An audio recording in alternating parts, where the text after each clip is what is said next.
All right. Well, hello and welcome to another week of our City of Mist campaign, The Reaper Soldiers. We are back once more with our faithful fighters. We have four of our members back today. Playing as William Harvard, we are joined by Spoon. Mike Mullman, we are joined by Faison. Blanche Astor is played by Bloodied.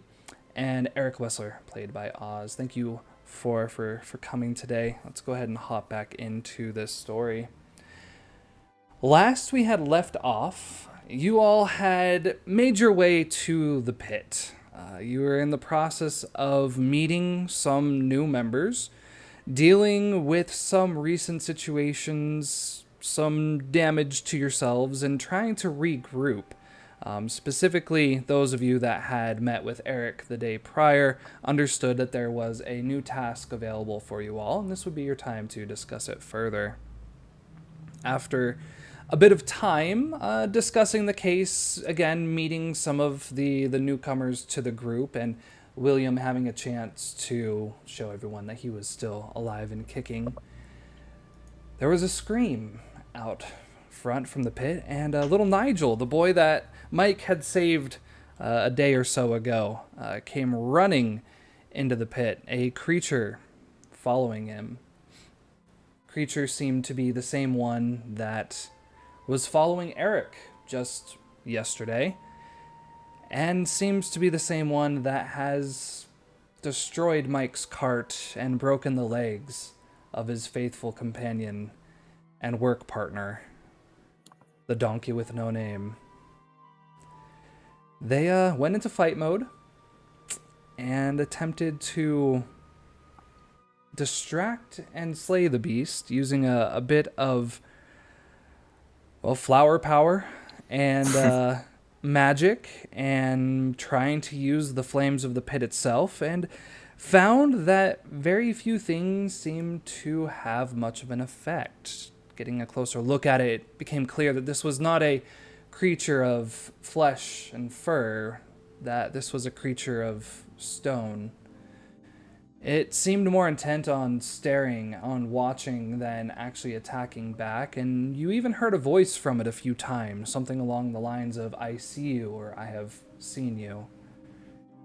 After some time, and looking at this creature a bit closer, Blanche was able to discern that she could actually shut it down.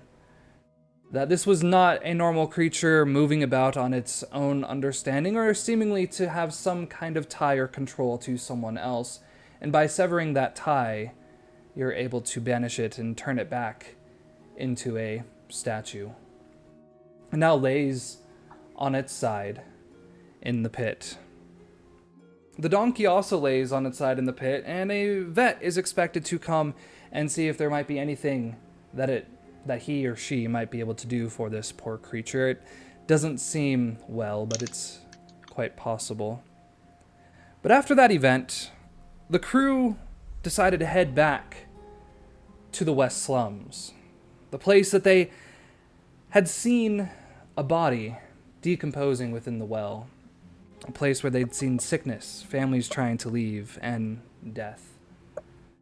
With this strange flower in the sleeve or pocket of Eric, the understanding of plants, and Mike still walking creepily behind the new girl, that is where we start our day. It's about probably 11 o'clock when you all arrive back to the bridge that crosses from the fairly colorful ethnic borough to the more desolate and dirty West Slums. As you arrive, you notice there's not as much foot traffic on the bridge. You still see occasionally a cart or two of families moving their way out. Again, families seeming to look quite pale, frail, coughing, some children bundled up, and you're unable to tell if they're moving or not. You also see a variety of carts heading back in to the slums, those of medical professionals, priests, and religious officials heading in there to provide last rites or care for the sick. The air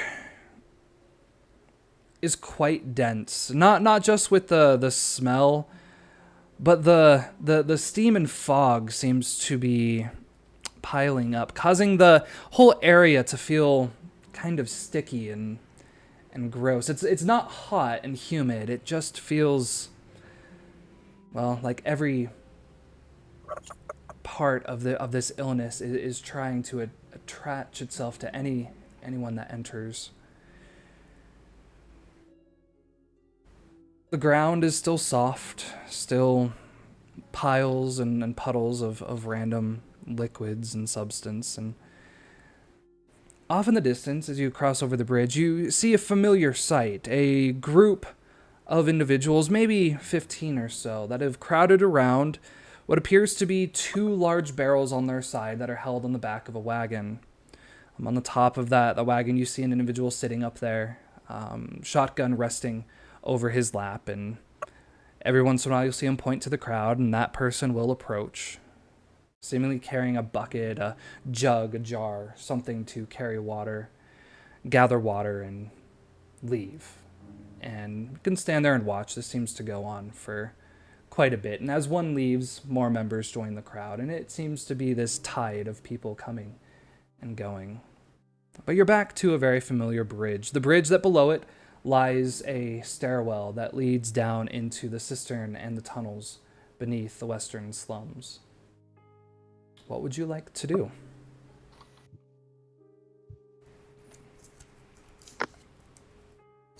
I'm not going down there. I can go down there now. Go down there? Well, we need to see if the body's if there's anything unusual about the body that might be causing this outbreak. The other day wasn't a good time for me to go down there, but I've got a new, more waterproof cast kind of thing going on, so I'm free to go down there with you this time. But my suit. All right. I didn't wear. I should say that I did not wear a suit today because I knew that we were going to be doing this. So these are more like workers' clothes that I'm wearing. Yeah, I had no idea what was happening.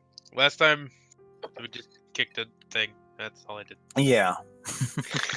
So, I guess we're going to the sewers. Here we go. Before, well, maybe, while everybody but Blanche starts going down there, I'm gonna hang back for a second. And I'll, go to Blanche. So that thing that you asked me to do the other day, Yes. taken care of. Thank you. I will write out the address of the lady and then kind of tear it out of a piece of paper from the notebook that I carry with me. If you want to check up on her at any time, this is where you can find her. I appreciate that. Thank you. I will take it and tuck it away into one of my pockets. Okay. Are you carrying your handbag of supplies still, or have you changed to a smaller purse? What do we see this kind of industrial worker woman carrying with her, if anything? I mean, she kind of has fairly long skirts, and they've always had little hidden pockets in them. But she's got a smaller bag. Okay. It's not super fancy. It's pretty plain. It's really just there to carry anything that we might find. Mm-hmm.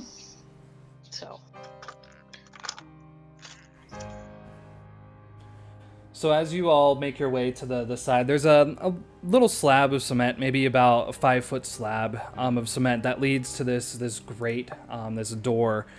Beyond that, it's fairly muddy and gross. So the walk there, you try to go as quick as you can, but by the time you get to this slab of cement, you're trying to wipe your shoes off and just get all that gunk off the bottom of it.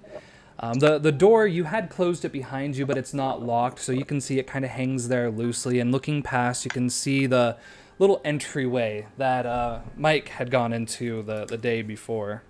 Past that, again, you can hear the faint sounds of water dripping and dribbling, and it's very dark. You get the smell of mold and dust kind of mixed together of just old wood, and just kind of a thick scent of this sickly sweet kind of scent that those of you that have been around death before would recognize that smell.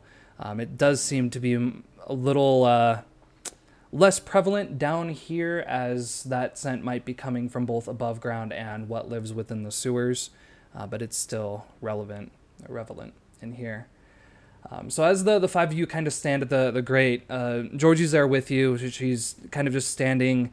She has a clutch of her own, just kind of looking over the group. Again, being the new member, you found her to be fairly quiet, but having seen a bit of what she can do, she'll probably be useful in this scenario. So who plans on entering, or what would you like to do? Before they go in, I'd like to see if I can give them a little bit of an enhancement so that they can see in the dark better. Okay. I like that. Yeah, so I'm not willing to go in there, but I can at least make sure you're not blind. I'm never blind.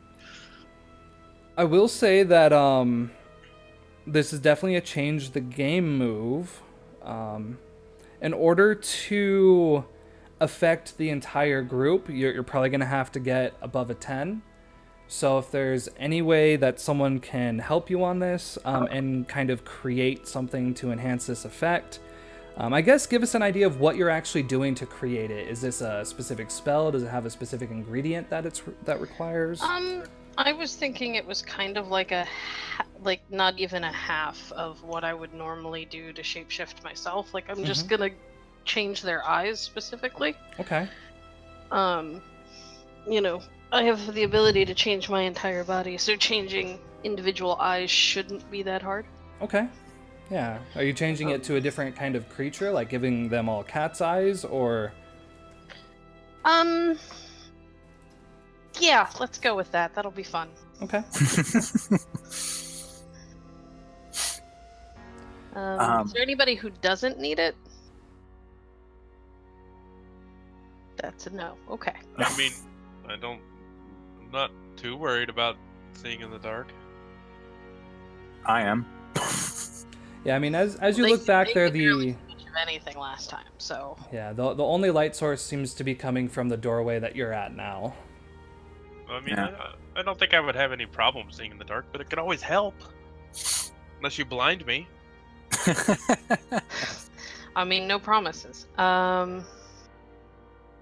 Okay. I would like to throw a help in on that. Okay.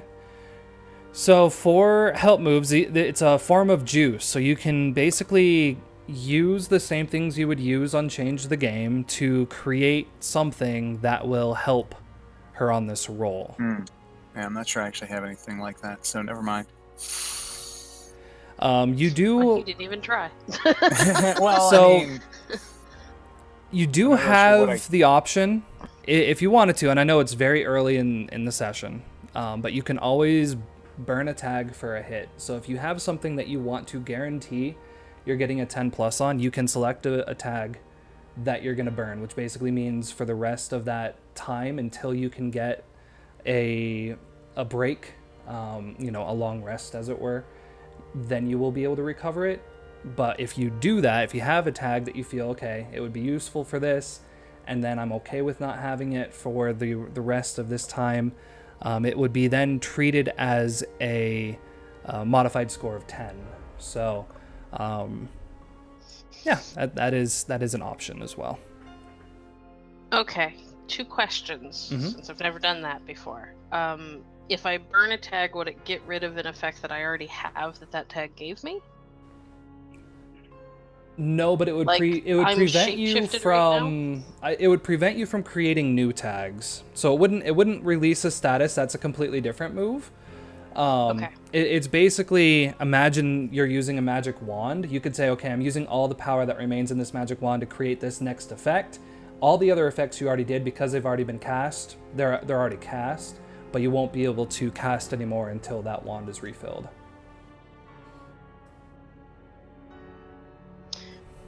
Okay. You know what? Yeah, let's do that. I will burn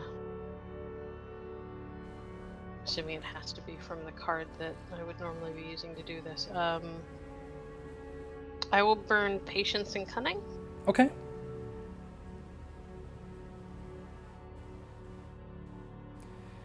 Yeah.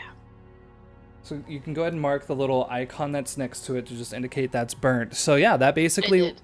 Go ahead. I did. Okay. So this means that you gain a power of 3, and instead of rolling dice, you treat the roll as if you rolled a 7, so a total unmodified score of 10.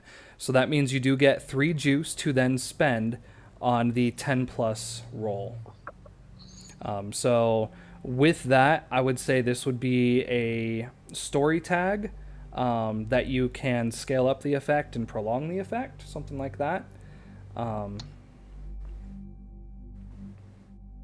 Or if you have other ideas, yeah. Can I give them all the standard ability to see in the dark that I was planning on, but also give them like another heightened sense, like a hearing?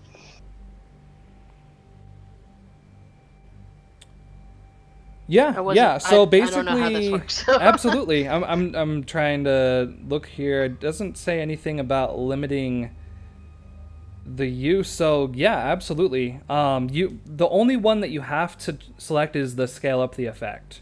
So you could absolutely create 2 different story tags if that's what you wanted to do. Again, let's do that. Perfect. So one thing to keep in mind with story tags is during a roll, you can only use kind of 1 story tag kind of per roll, but depending on what senses you're selecting here, that might make the most sense. So what are the story tags you're giving to the crew? Night eyes for the dark vision, and animal hearing for the audible one. Okay.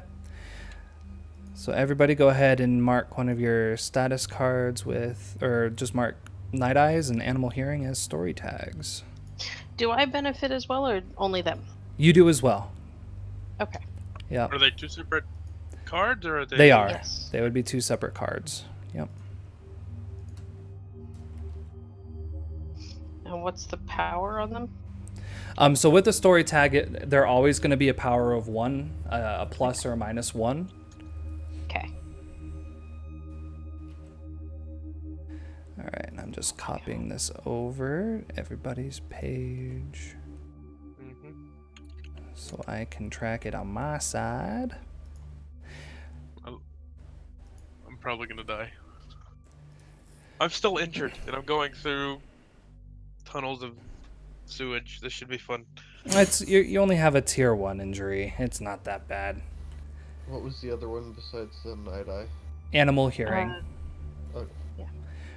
So as she casts this spell, you notice that the color changes to a much kind of brighter. Somebody turns the contrast up really high, but it's not blinding. It's not like you have night vision goggles on. It just takes you a moment to adjust, and you realize as you look inside the room, you're able to see into the shadows a lot further than you had been previously.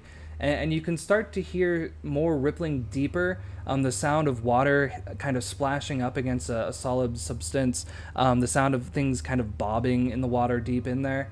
You can hear every once in a while, someone walking away from the group. You hear small conversations happening within the group. You can hear the creak of the little twist top of those water barrels as they turn it, and then the splashing of water within containers. And carts rolling by. So both of those senses seem to be elevated.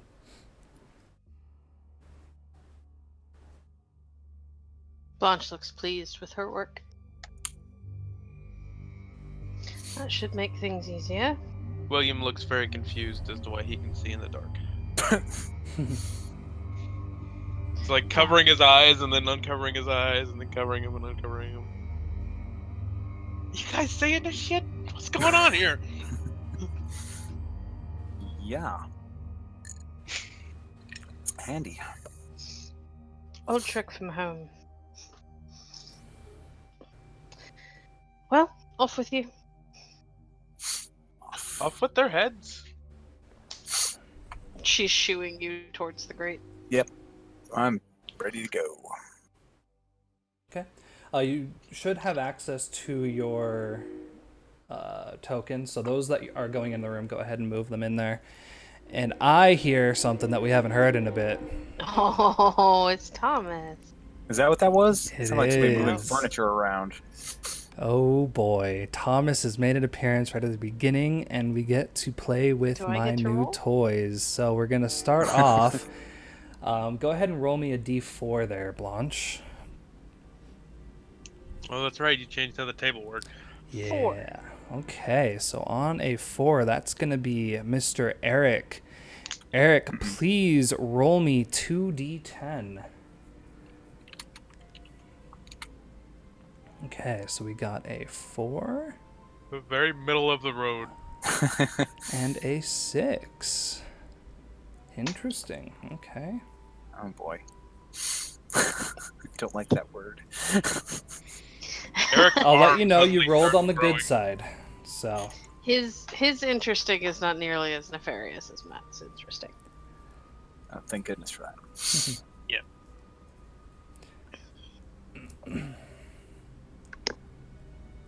All right. Interesting makes the story fun, not everybody explodes. so yes, as you all look inside the room here, who's heading in? Everybody but me, I think. Yeah, I think that was the plan. Okay. I suppose so. Not You know looking they're forward. spiders. I mean, I just came out of the hospital, so I guess I'll go back into the sewer. Yeah, well. That's, yeah. So, yeah, Georgie kind of makes her way in as well, kind of goes up against the back wall. As you enter into the room, you do look over into the corner, and you see that there is a large web that kind of covers all of the shelving and old tools that are over in that corner. You see some spiders up on the top ceiling, but it doesn't seem that there's too many that are moving their way towards you. They seem to all be focused kind of on that far corner of the room. Down further, you see another set of stairs that seems to lead down into a tunnel, and you can see now with your cat eyes the sight of moving water slowly kind of trickling down that stairwell. Look with your special eyes. My brand. Sorry. What do your night eyes see? They're taking the Hobbit's to Isengard.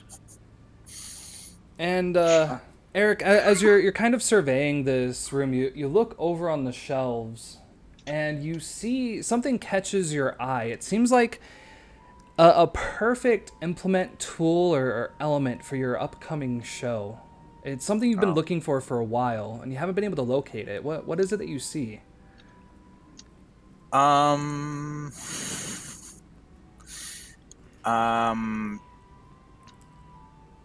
It's a really old, extravagant sort of padlock that looks more impressive than it probably actually is for holding things in, but it makes a great showpiece. Mm-hmm.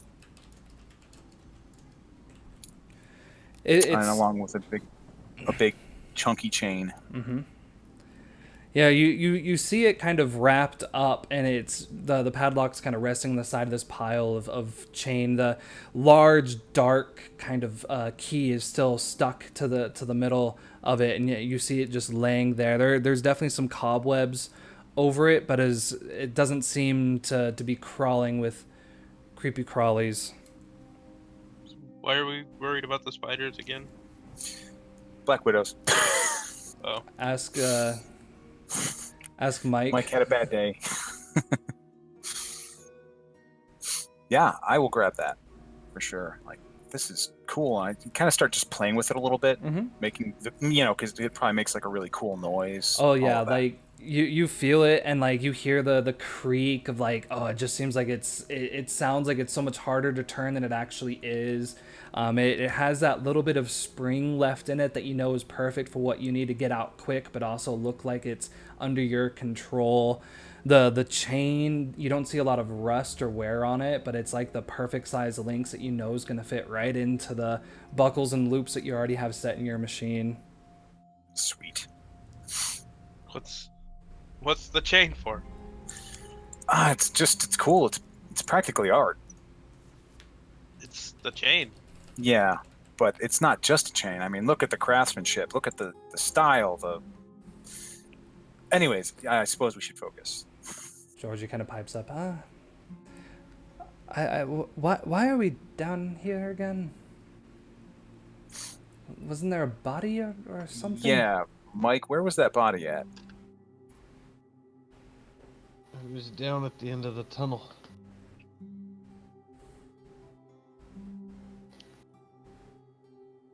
All right. Somebody lead the way. I don't even know where we're at.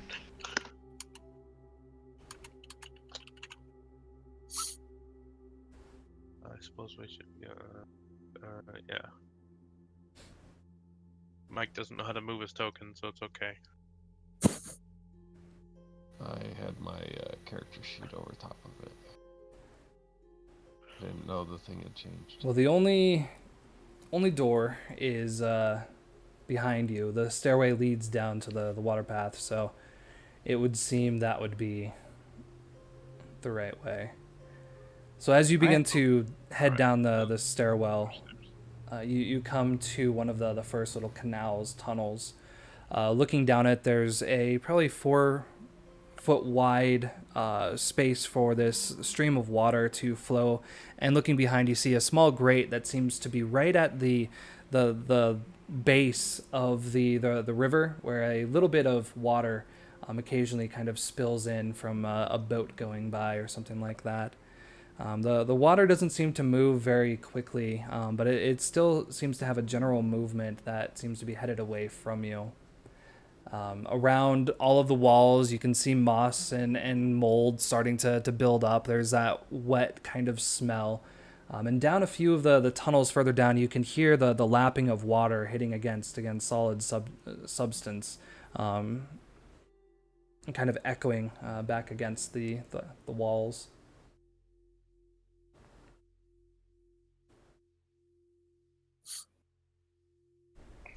Well, forward, I guess.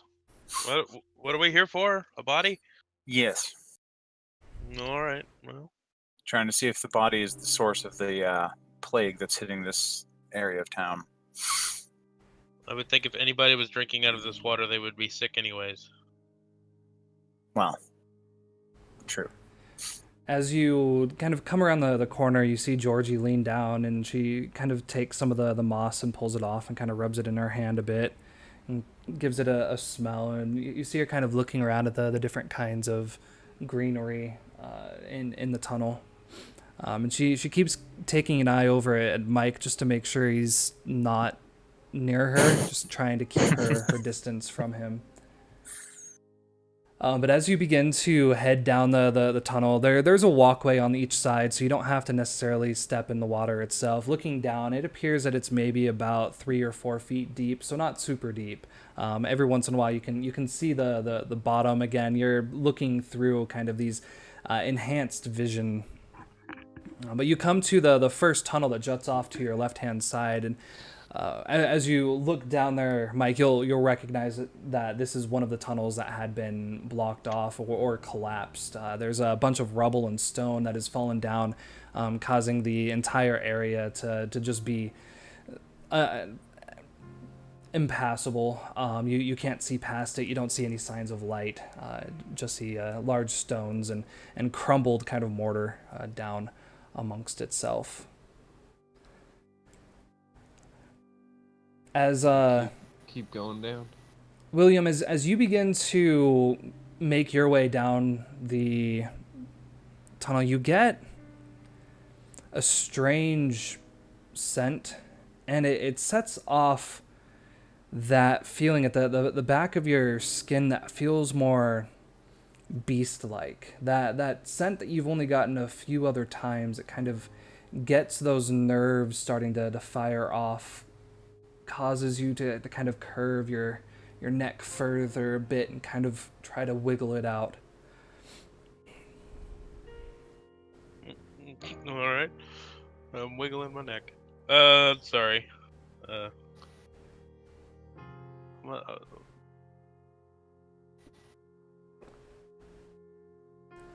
gonna keep an eye out for whatever it is, but I'm gonna keep going forward. So as you continue down, again, able to see, but you're noticing that even with your enhanced vision, it's not as clear as you would like it to be. The shadows are starting to get longer, and the light that's coming from back behind is starting to darken, and the color of the area is starting to fade into this dull kind of gray tone. So the moss doesn't appear as green. The dark parts of the stone is starting to just fade away. But William, or Mike, as you enter or continue to walk by, you come to the second little stream that this time juts off to the right-hand side. Again, looking past, you can see that this too has been collapsed. And just a bit further, you can see the bit of light coming down from the hole up above, where there's only slight slants through wood that have been placed over the well. And down below, you can once again see the bucket bobbing again in the water, the piece of rope hanging down, and down in the water itself, the pinkish flesh that's bobbing and bumping up against this collapsed tunnel.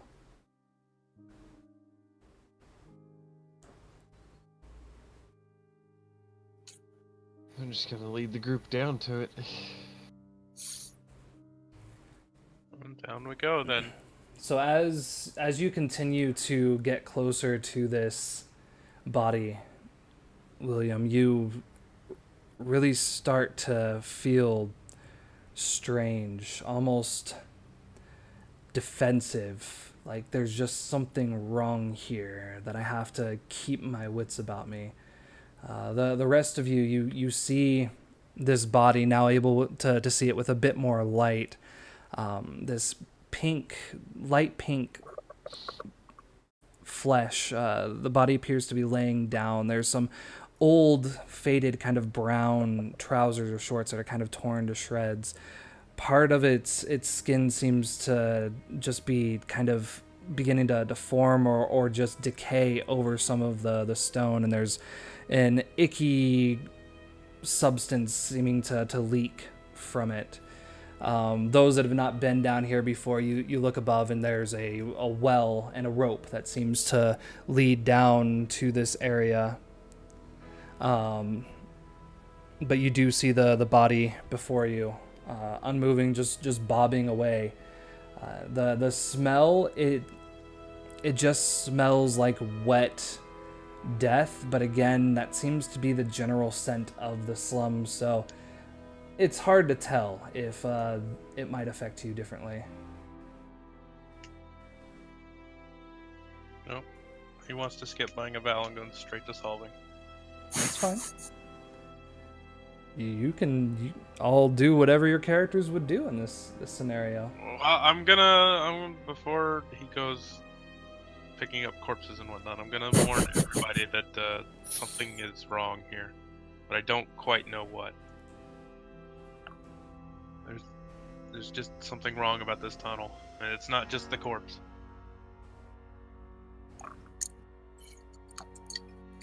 These places where rubble has kind of blocked off passage, does that look like that's something that naturally happened just due to neglect, or does it look like something else? Would you like to investigate a bit further? I would. Yeah. So we've got acutely perceptive, probably fits. The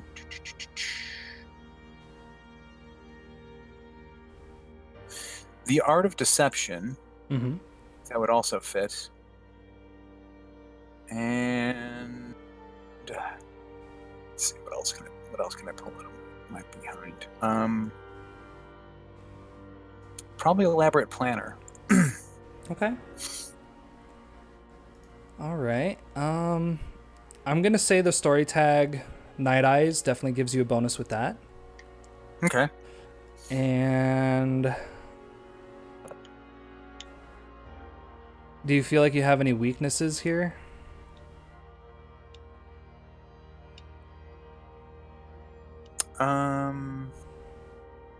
I don't think I see anything that applies right Yeah. now. Looking through just to make sure. Mhm. Yeah, I don't see anything that I think applies. Okay. Yeah. I was thinking about paranoid, but I'm not sure if that would actually be a downside to this. Yeah, it might be a benefit here. So yeah, we're just gonna leave that one out, and let's Alright. see that roll. Hey. All right. That's pretty good. So you get 4 questions then. Okay. So the first question is: do these does this rubble look like it was due to neglect, or does it look like it was staged, planned? The tunnel that juts off to the left, you see collapse above it of dirt and sand. Clearly that this was a normal collapse. The one off to the right, it doesn't have as much of a collapse. It seems like it's possible some kind of explosion or something occurred nearby to cause that tunnel to collapse. And the one in front of you, it's hard to tell for sure, but it does seem that this collapse was most recent and seems to be the effect of more water in the ground by a certain lake that's causing this tunnel to just start falling apart at the seams. It's not built all the way up, but you can see spots where small chunks are beginning to fall because it's not as sturdy as it once was. Okay, so that would be because of the new lake that seems pressure kind of brought that down. And that there's more groundwater that is starting to make the soil a bit wetter and looser. Mm-hmm. And this one here at the very bottom, that was the yeah, okay. So that was one question. So from where all the groundwater is, does that look like particularly like nastier, like particularly filthier? Like, because I'm trying to just determine whether it's the body or the proximity to the new lake that's kind of causing the illness. So as you kind of follow the water, it does seem like most of the water is moving down past the body. The water where you're standing at now doesn't seem to be all that dirty. It does seem to be from the river itself. But looking after the plans that you had seen yesterday, you'd recognize that this would be one of the main sources of water that kind of feeds through this district, and then it ends up actually going back around and feeding back into the river at a further point down the city. So it does seem that anything before this body seems to be clear before it actually gets to that body and moves past. Okay.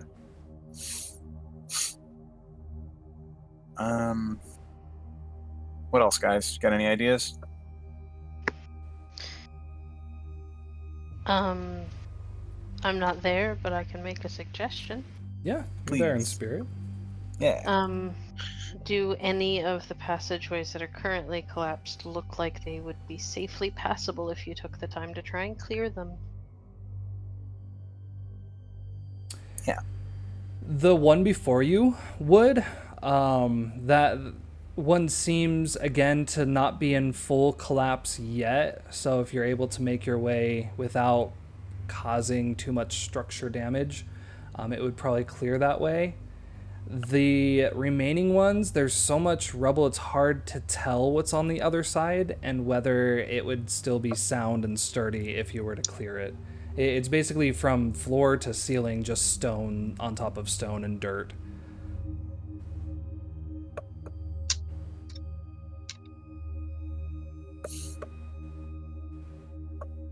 Okay. Anybody got anything else, or do we bank this last one? I'd bank it. Okay. It's always nice to have one in your pocket. Mm-hmm.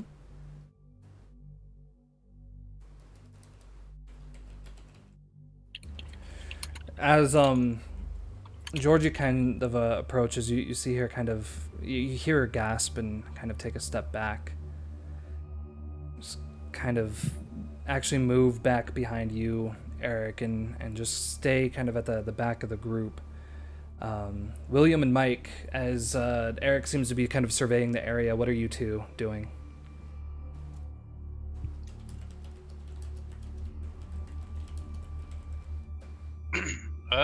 Probably investigating the corpse. I'm gonna stand a couple of feet back from Mr. Investigator. Okay. So what are you doing to investigate the corpse? I'm probably just gonna see if it can be safely removed without it falling apart. So you like go to move them out of the water? Yeah. Okay. As you reach I feel like he's been down, waiting for someone to say that. as you reach down to grab the body, you immediately feel this pull, this utter sickness rush through your body, and you take a drain 2 status as your skin begins to pale, and you like drop the body real fast, realizing what's happening, but it's already too late. As he turns around, you, Mike and Eric, you both see him back, like his skin is pale, and he just looks like someone sucked some life force out of him. Ah. The body's not doing anything. It just sort of dropped back into the And water. just splashed back in the water. Yeah. Whoa, that's not normal. I don't feel so good, guys.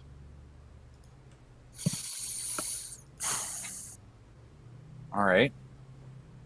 Well. Touching the dead guy was a bad idea.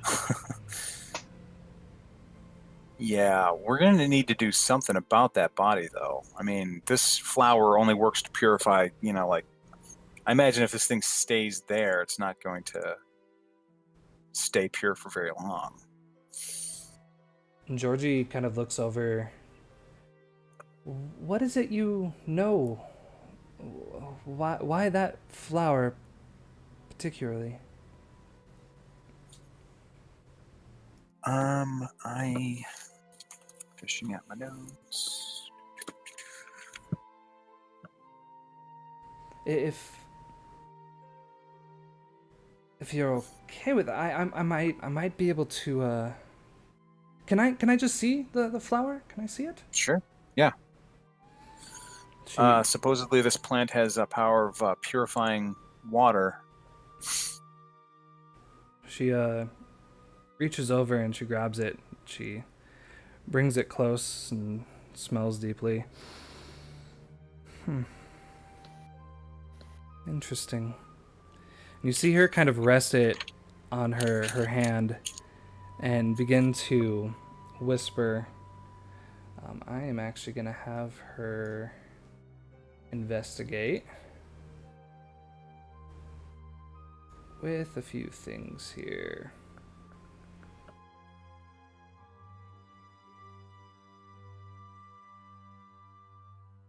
Yeah, we'll go with that.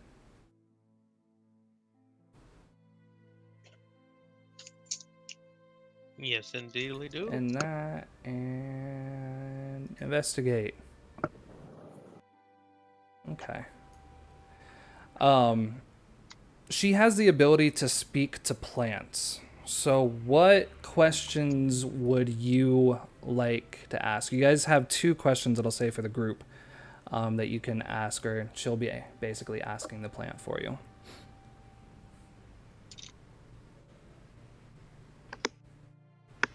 I can't go anywhere near. What method would we need to use to purify water with said plant? She closes her eyes and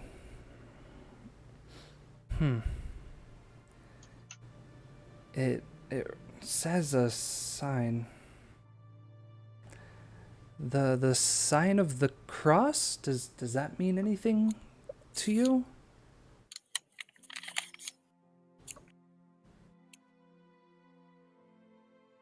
Not to me. I'm not there, so. Something about marking the source with the sign of the cross to cleanse. I mean, the sign of the cross seems to be pretty religious in overtone to me. Mm-hmm. What other question would you like to ask, if any? How long would it take to purify the water? If the body was removed, I guess.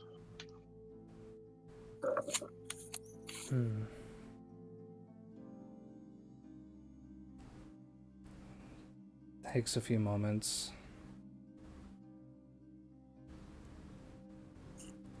Well, it seems to be that this little one has been spending some time away from its home and is not as strong as it could be. Maybe I might be able to enhance its strength, but it does seem it might take some time. I'm not really sure how all of this works, to be honest. This is all kind of strange and new. Tell me about it. I might be able to get it to regrow. I would need some time. There's already moss here and maybe some of the soil. I might be able to get it to plant itself again, but I'm not sure. Probably be worth a try. How are we gonna get the body out of here, though? I think we're gonna need some poles so that we don't have to touch this thing, and kind of pull it out. And then once we get it out, I don't know, burn it or something, because this thing, nobody should touch it.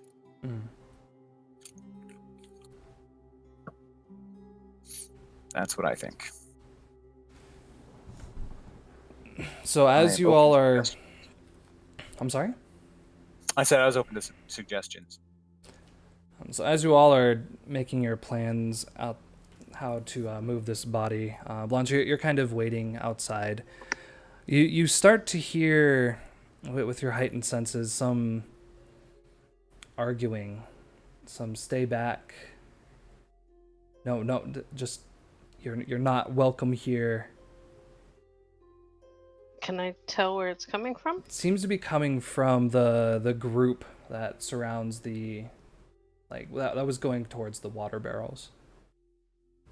I'm gonna head in that direction. Not like walk right up to it, but get close enough to be able to tell what's going on. Mm-hmm. So you kind of go up the side of one of the apartment buildings and head over. You can see that the individual that was standing, or that was sitting on the barrel, is now standing up, and his shotgun is raised, and it's pointing kind of over the crowd to someone you can't quite see that appears to be on the other side of the road. And he's just yelling, "You're not welcome here. This is ours. Get out. Like, go before this gets worse." And you see some of the crowd, like, trying to stay there because they're desperate for water, but a few that were there from children are starting to kind of hurry them away. The street's starting to clear out a little bit. But from where I am, I can't see who he's talking to. No, you can just, again, you're facing. Let me make it easier for you. Bloop. So you are about right there. Okay. And he is kind of yelling over in this direction. So you're not able to quite see because they're on the other side of the building you're at. I can't grab my token. Uh-oh. Let's fix that. Oh, that's because, what do I even have that on? The map layer? Yeah. That's dumb. You're already dead. That's why. Oh Dun no. dun dun. Let's move all of you to the right layer. There we go. Okay, so I'm here, Mm-hmm. and whoever he's talking to seems to be here. Yeah, on the other side of the building.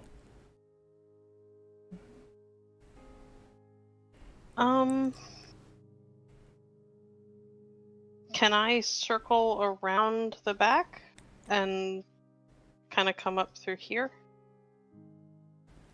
Yeah, Or would that absolutely. take too long? I don't know how big the building is, really. It's like the size of a small tenement, so you can start making your way kind of to the other corner. Yeah, I'm Kind gonna of over move there. at a quick clip, though. Okay. I mean, you're wearing like your work boots, Yeah. so you're able to kind of slosh through pretty quick. As you get to the edge of the building, you kind of look down and you can see that there are 5 individuals that are kind of stacked up in this alleyway. They're all standing kind of facing. They don't appear to be responding back, just kind of staring across. They're all men, ranging from probably about 13. You can see one that appears to have like starting to gray hair, wearing very common, like commoner wear, dirty, dirt spots and rips, kind of tattered. You do see that they all appear to have some kind of weapon. Some of them, have a knife, that like long blade kind of hanging off their side. A few seem to have some kind of pistol or something. But they're all standing there, their arms kind of at the side, just staring across. And you can see that the individual standing on top of the water barrels just has his gun just pointed out there and just trying to yell at him, get him away, get him away. The crowd is starting to fall behind, but you hear him every once in a while call back, "We're giving you the water. Stand, fight with us, stay with us. Do not leave, do not flee. Stand. This is our time." Okay.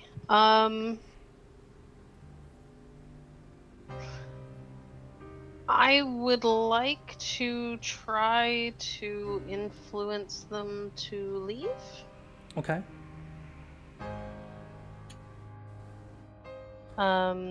So I'd like to kind of not do anything that's super visible. I wanna kind of get inside their head and give them the impression that this is a terrible idea and that they should leave.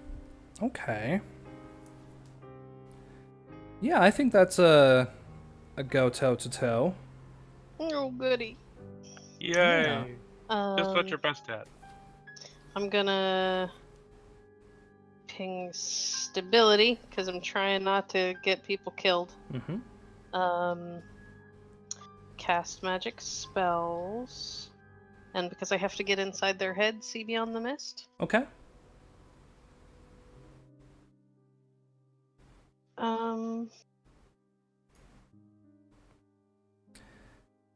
Let's see.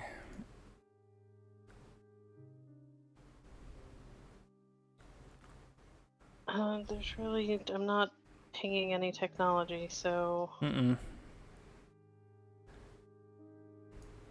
Yeah, I do have a drained status though. So I don't know if that would come into play. To influence the group, probably, because again, it's kind of more than a single target. Okay, so it's a -1, -1. Mm-hmm. Okay.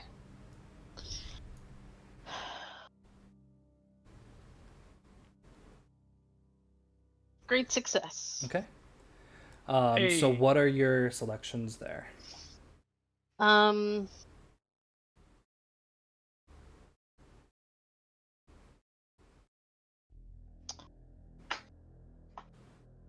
mean, obviously I want to achieve my goal. Mm-hmm. I don't really know what I can do with get them good. So that would be a status that you're specifically inflicting that says this is the reason you're leaving. So whether that's through fear or through... Um. Yeah. Let's go with fear. I want to make them feel like absolutely terrified at the idea of potentially getting violent with all these people around. All right, so that would be a fear too. So as you kind of, is this you speaking into the wind, or what does Blanche actually do? What do we see her do? She glances around for a minute and kind of a half panic, and there's a little, like not super brightly colored butterfly, but like almost like a moth colored butterfly. Mm-hmm. And she scoops it up and kind of has it perched in her hand, and while its wings are going, she's whispering to it in that weird language, and it kind of weaves itself into this faint wind that picks up around her, Mm-hmm. and then kind of drifts to them and past their ears. As this moth begins to kind of flutter past each one of them, you see them kind of lean their head, and it seems to follow beyond. And within a moment, they all seem to kind of snap to attention and lower their heads. And almost with one fluid movement, they take one step back. And they all turn down the alley. And you kind I'm ducking. duck behind the corner. As you do, you see the faces of these men. And the thing that stands out is their eyes do not have a light that reflects back. They're dull. And they all begin to march one step at a time back down the alley towards your direction. What would you like to do? I am turning and hurrying back up the way that I came, because Okay. I completed my goal. I don't want to mess with these guys. I just wanted them to leave. Okay. Go ahead and sneak around for me. Oh, Uh-huh. goody. Okay. You can do it, Reset. says the man from the sewer. You can do it, yeah. I'm gonna go with a woman of her time, because she shouldn't look all that imposing or even particularly special. Mm-hmm. Stability, because she's still trying to maintain the order around her.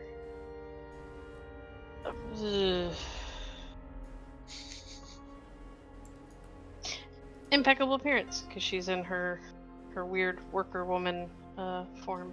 Mm-hmm. A weird, like, 80-year-old worker woman form. Yeah. Okay. So you begin to make your way around the corner, and you hear them all start marching, just this weird, methodical doof, doof, doof of footsteps. And they seem to stop at the corner and then turn and begin to head up the other way towards the back of the buildings. You start to hear shouting back behind you. And you hear the same voice that was just yelling at him. Yes, that's right. That's right. But with your heightened hearing, you hear someone call up to him. Hey, who's that? And as you turn, you see one of these other individuals that seems to be armed and standing by the water barrel is pointing down in your direction. Awesome. And as he says this, the individual on the top, I'm not sure. And you see him kind of lean down and talk, but you're still able to kind of hear the conversation. Keep an eye on her. Samuel's been busy. She might be one of his.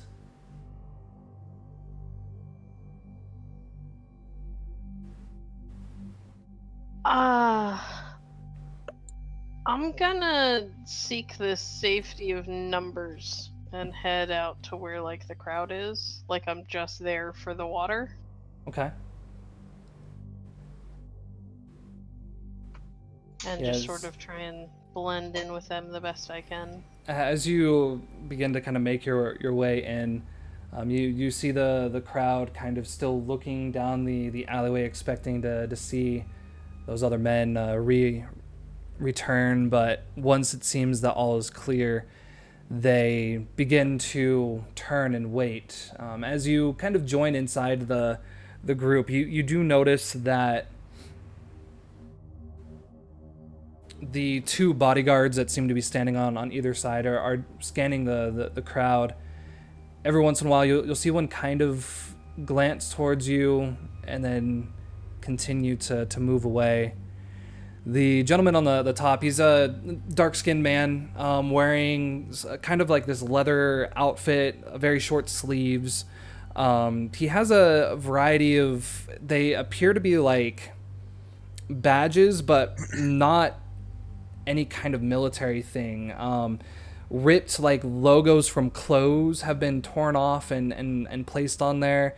It appears like some logos from maybe ale companies or things that might have been torn from a bottle have been, you know, placed upon his chest. And as you look across each member of these three individuals, you just see this weird kind of design of they try to make their outfits appear to be more unique just by these different markers that they have on them. But after a few moments, you see the individual on the top kind of point down to the crowd. An older woman kind of comes up, fills her water bottle, kind of looks up and gives him a smile. He just kind of nods, his arms resting on top of his shotgun, and she begins to go away. Okay, once I'm a little bit less worried that I'm gonna get, you know, chased down by those guys, I'll kind of slip out of the crowd again. I was mostly just trying to blend in there for a while. Yeah, as you kind of slip out, you feel like the gaze of one of the bodyguards down on the ground kind of look and watch you leave. It doesn't seem he wants to approach you. He's just watching you at this point. Other than his outfit, does anything seem special about him, or does he seem like he's being hyper vigilant? Do you want to investigate? Sure. Let's do that. Mm-hmm.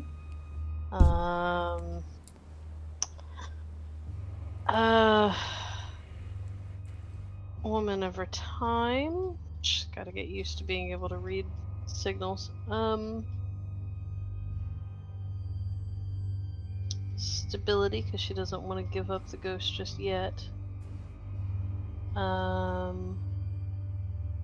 See beyond the mist, because maybe there's more to him than just a normal human. Mm-hmm. Sounds good. Mm-hmm. Alrighty. What would you like to ask? Do I get a sense that he's more than human?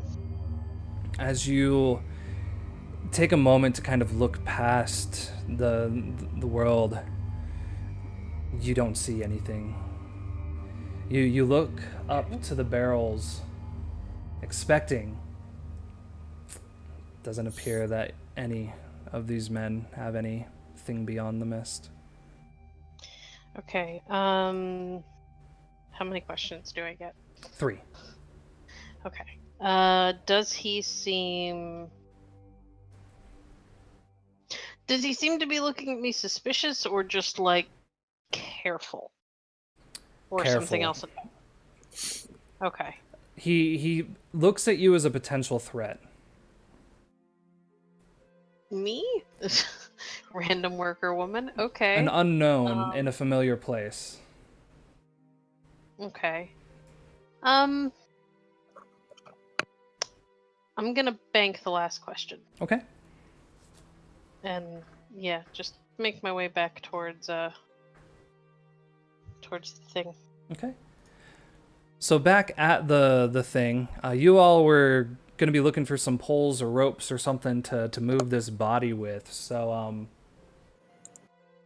that definitely sounds like a change the game kind of role as you start to investigate these tunnels. Who's the one going out to find the tools and implements you're going to use to move this body? Any volunteers? Because I can do it. I mean, Mike should know the best about moving around garbage and the like. I think so. Yeah, I might as well go. So you should have the easiest time finding something. You should probably know exactly what to do. Okay. So, Mike, as you begin to head back up to the workroom or looking down these tunnels to see if there's any kind of pieces of wood or anything like that, go ahead and change the game for me.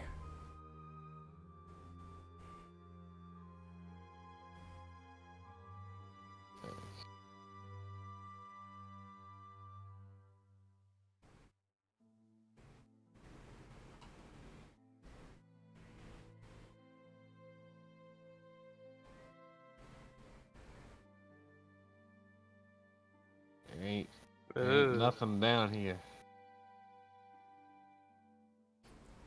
So as you begin kind of making your way, very, very careful to avoid the spiders.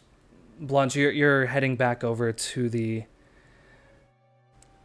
back to the doorway when you look up to the sky and you see something fairly large and flying come down and with a solid thud land right in front of the door. From its back, it kind of looks like the appearance of a hawk or some kind of flying creature. And Mike, as you're in there searching the tools, the room goes dark. You're still able to see with your cat eyes, but it goes dark as something has just landed and is blocking the doorway. It's big enough to block the whole It's doorway? big. Oh boy. What? As it lands, it lands with a solid crack. And like this bit of dust flies off and it gets hard for you to see as it lands so hard, but you hear stone crack. Does it look hurt?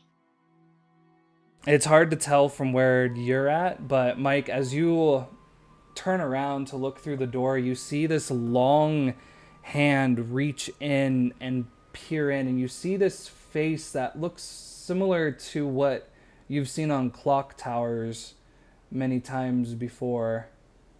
It almost looks demonic, gray with these piercing white eyes. It begins to survey the room. What would you like to do? I'm going to stand very still.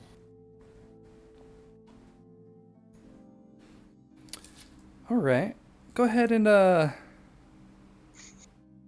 going to say sneak around for me. Mm-hmm.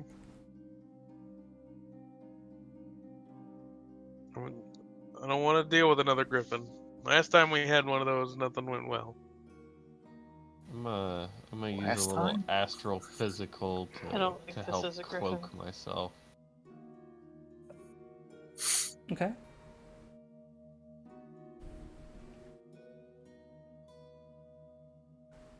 Oh, yeah.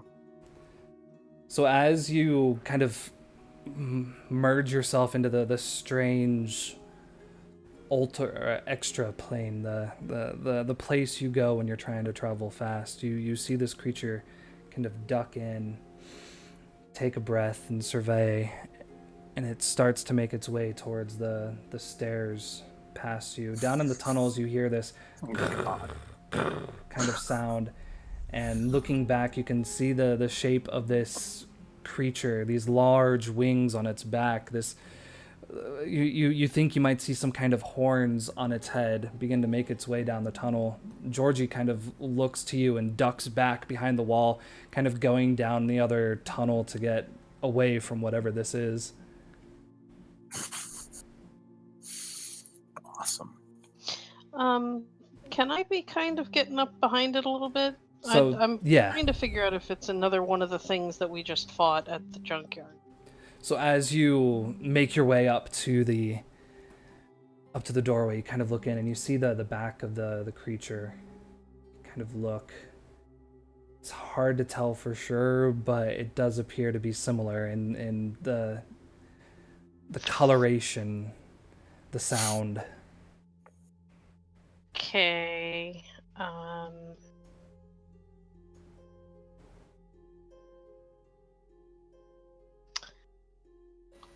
I guess I can try to depower this one. like I did last time. Okay. So, Mike, you see another shadow of a smaller person kind of make their way to the doorway, and you kind of look over and you see Blanche is standing there in her outfit. Her boots are a bit more muddy than they had been, and you both kind of stand and stare at the back of this creature. What would you like to try to do?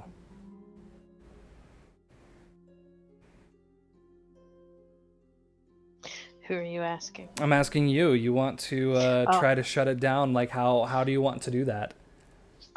Similarly to how I did last time, I kind of want to reach out and try to grab whatever power is keeping it moving. I don't know if that's the right term. Is giving it life. I want to try and grab it and sever it. Okay. I'm gonna say for this, that's a go toe-to-toe as well. So you're trying to overcome something or someone. Okay.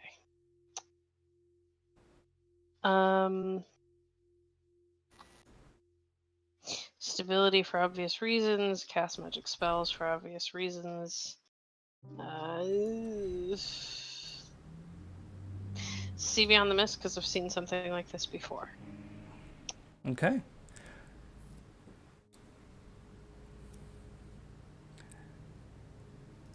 Hey. All right. So as you go to cast this spell, you see this magic begin to like enter as if it's water through veins and go towards it, and as it does, you see the creature begin to move slower, and it turns its head back, these wide eyes. The mouth opens once more.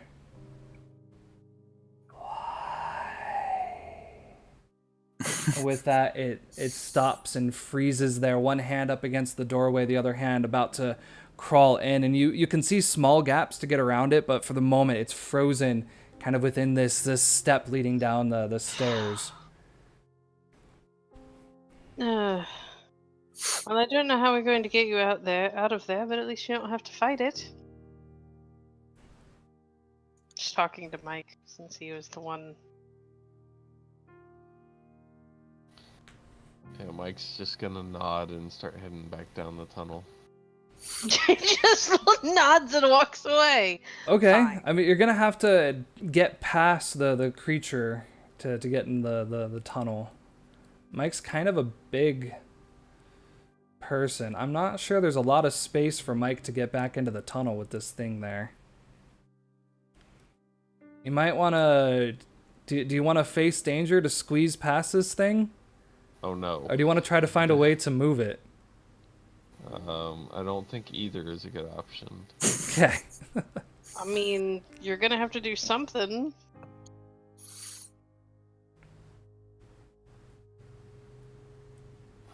You can do it, Mike.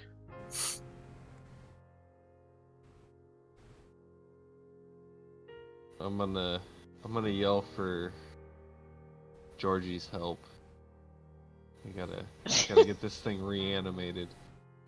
Get it moving. Eric, you look over and you see Georgie, and she's like back down this tunnel, and she just looks at you with a sign of fear, hearing his voice, like, should I stay or should I go?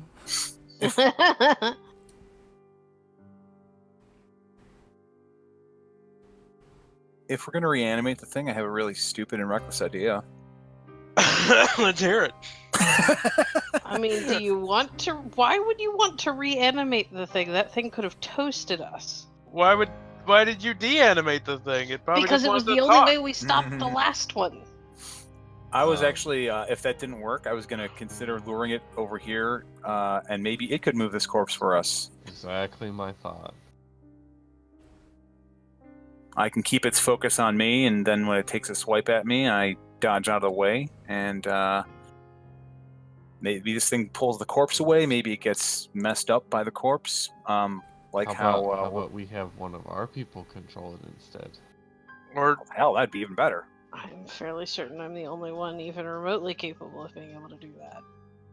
you don't know me or my talents. Georgie could help you.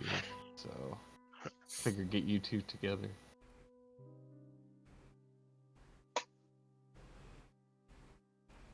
I mean, if you can do that, that would be super awesome, and that would solve our problem for us. I'm just gonna go up and poke it. As you get close, you feel like this heat kind of radiating from its mouth, and you Oh, look, and no. the eyes still glow, and you hear it's much quieter. Return it to us. Yeah. Can I hear that? If you're in the room, you can. No, you didn't come inside with us because you didn't want to get dirty. No, but I did have to come up behind this thing to cast on it, Dork. Yeah, I would say Mike, William, and Blanche probably hears it's calling out still. Guys, it wants whatever you took. Am I tiny enough to be able to get around it without any issues? Yeah, I think you could probably like duck would I have down to low roll? and like crawl underneath its wing and its hand that's pressed up against the wall, like its left side. Ugh. Okay. But as it's turned, like the face is facing back towards the room. It's just the body that's facing forward. The face itself is kind of looking towards that bottom corner, as it was trying to turn around and talk to you as you caused it to kind of freeze here. Oh, okay, so it can see me. Oh yeah, If you kind of move to that corner, yeah. Yeah, I'll move so that it can see me. We're not going to return it. We need it. Thieves. Yes, people are dying. It's worth a little theory, I think, to save them. Death comes for all who seek it. These people aren't seeking it.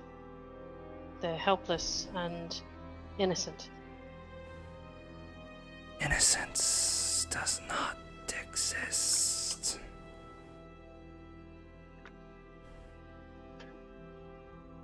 Tell that to the children without parents right now because of this illness that flower can fix.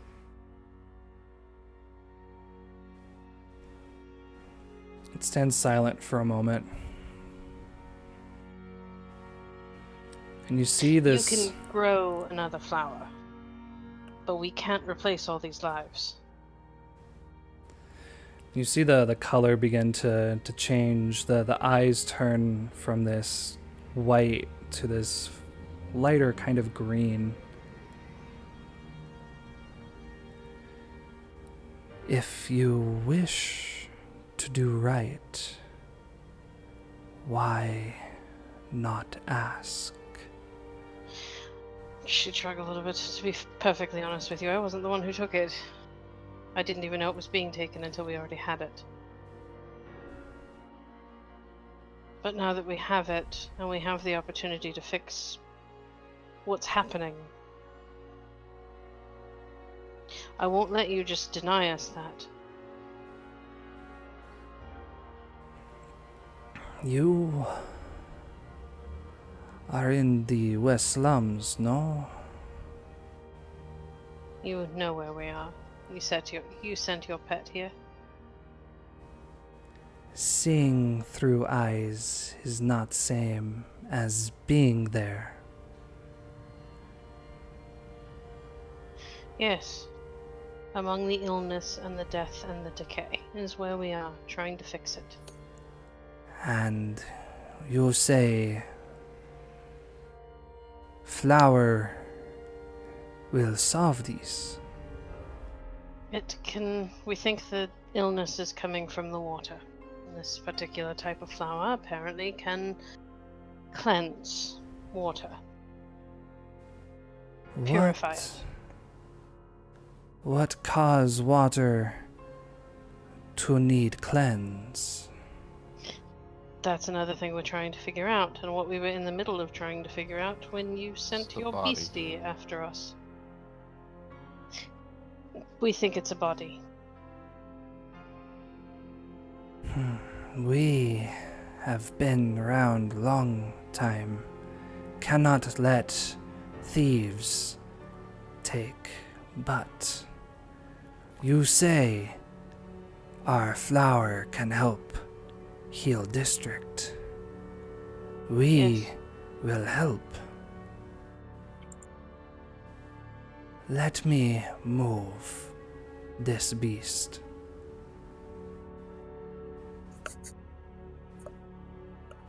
You won't hurt any of us, or try to do something nefarious like trap us here. You are not tricking. You are doing right. Yes? Yes. We have no reason then. You can repay us in other ways.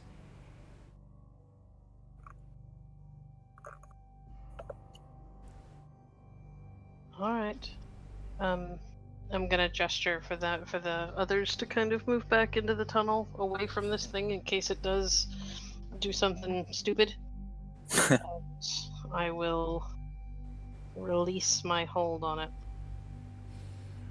As you do, you see the arms kind of pulse for a moment and begin to kind of crick. A bit of dust seems to fall.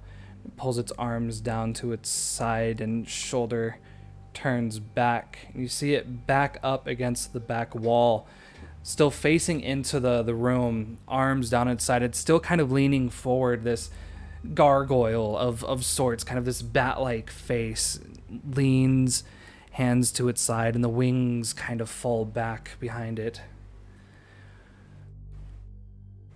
Who has flower?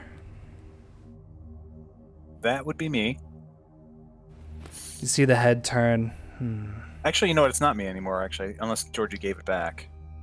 Yeah, as you say that, you see her still kind of back, having not moved yet to go help Mike, like at the corner, and she kind of like holds it out and shakes her head, like, you don't anymore.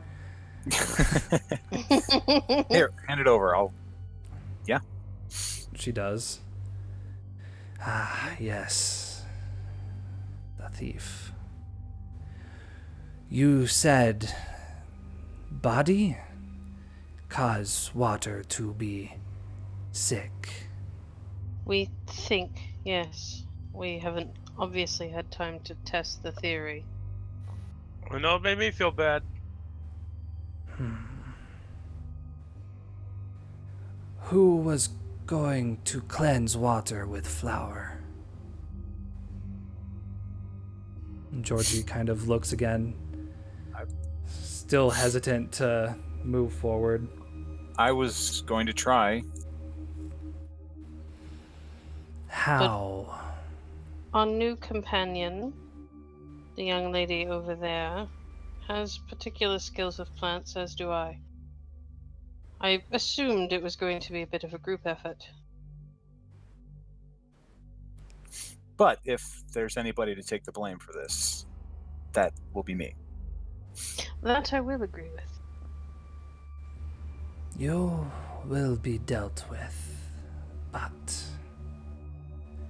you, small one, come forward. Referencing to Georgie, and she kind of walks up, shoulders strong, kind of strides forward, but you can tell there's still I have no idea what's going on kind of look in her eyes. Show us how you will use flour to cleanse water. She kind of looks back over to Eric. Hand it back to her. She thinks she knows how to do it.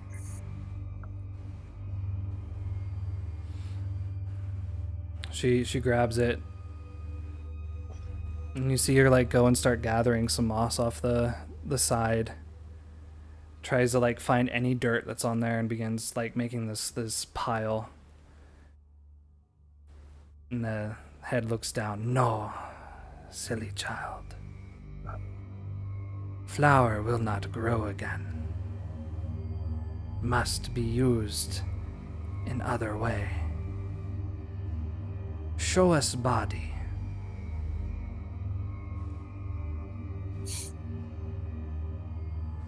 walk on down, I guess. Do you go to like drag the body back, or are you I- trying to lead this thing down the tunnel? I'm not I touching this assumed thing. it If I was don't have to. too big. I thought. Well, I wasn't sure. Is it too big? If it crawls on all fours, it could probably make its way down through. Like it's gonna be stepping in the water and making a ruckus, but it could squeeze its way down. Yeah, because I don't want to touch this damn thing. As you all kind of move out of the way, creature begins to, with solid steps, make its way. Its wings kind of scratching against the top, and it moves down. Still, the head will look side to side, trying to follow those that are near it, keep an eye on it, specifically watching you, Blanche, if you follow it, or it keeps its gaze with you as long as it can. I'm following. Mm-hmm. Obviously not thrilled about the fact that I'm following, but I'm following. I'm not going to let this thing go down there with them without any sort of backup. So as it gets to the edge, it kind of sits down, its knees coming high, its head maybe only a foot down from the ceiling now, and still taking up most of the space in this tunnel, but you're able to peek by, and you see the head once more look down upon the body. And in a familiar sight you've seen before from the other beast at the pit, you see this swirling green energy begin to move around its mouth as it looks down upon this body.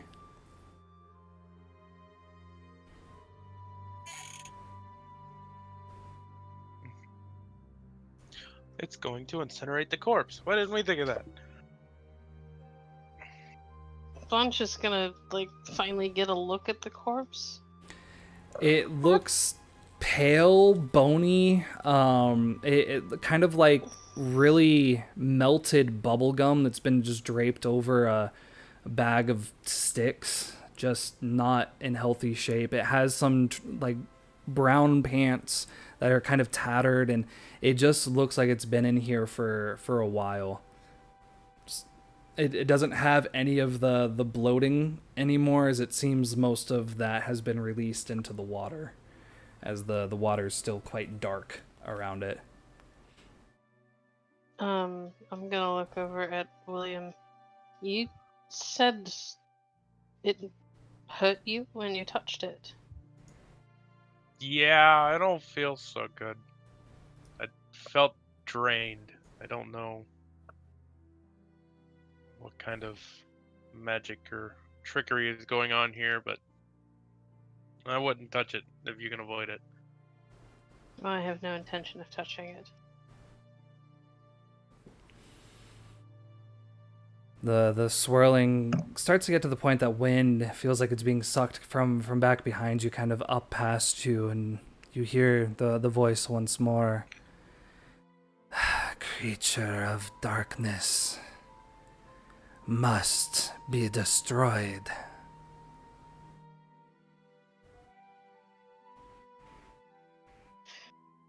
Can you? With that, the air rushes past you, and this green energy, like a flash of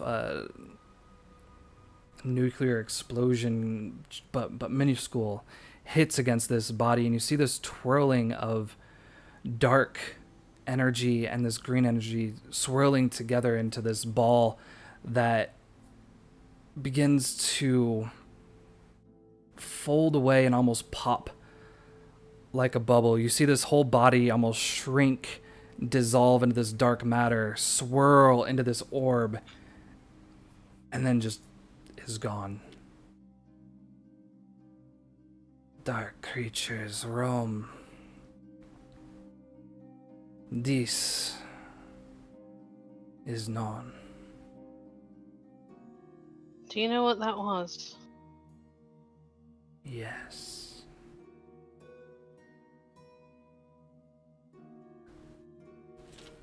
Could you share that information?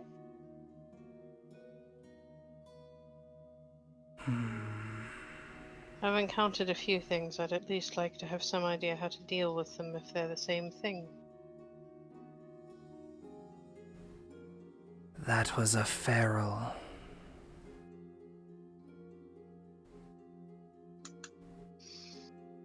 They're the ones that don't like wood, right?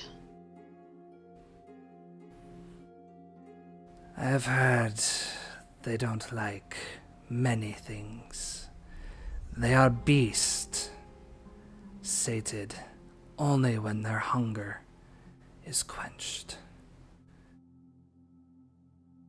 If that is killing this district, there's far more to be worried about.